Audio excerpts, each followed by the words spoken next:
The Little Prince, Chapter 1.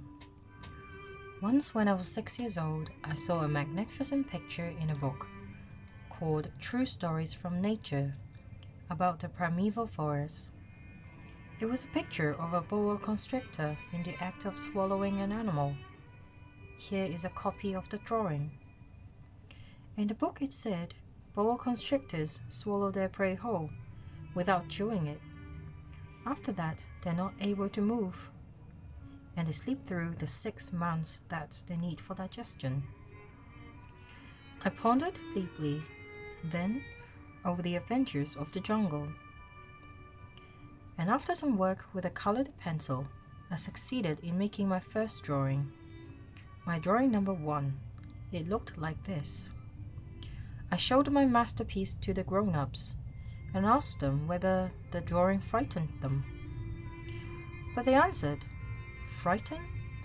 Why should anyone be frightened by a hat?"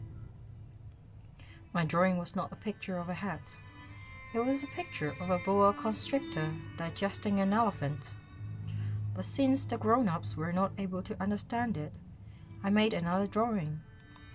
I drew the inside of the boa constrictor so that the grown-ups could see it clearly.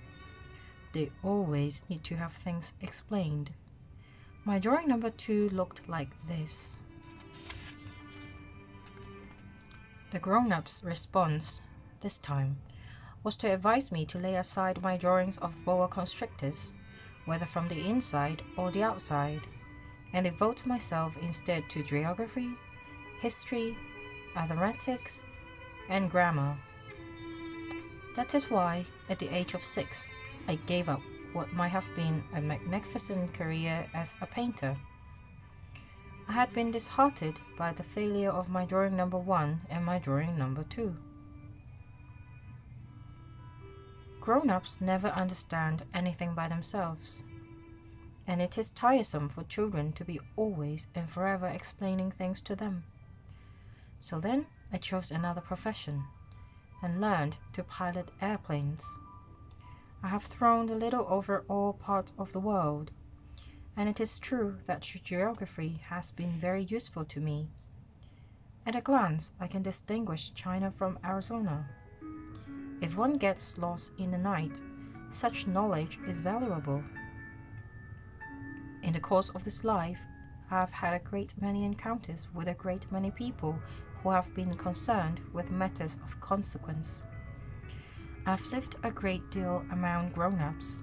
I have seen them intimately, close at hand, and that hasn't much improved my opinion of them. Whenever I met one of them who seemed to me at all clear-sighted, I tried the experiment of showing him my drawing number 1, which I have always kept. I would try to find out, if this was a person of true understanding. But whoever it was, he or she would always say, "This is a hat." Then I would never talk to that person about boa constrictors, or primeval forests, or stars. I would bring myself down to his level. I would talk to him about bridge, and golf, and politics, and neckties.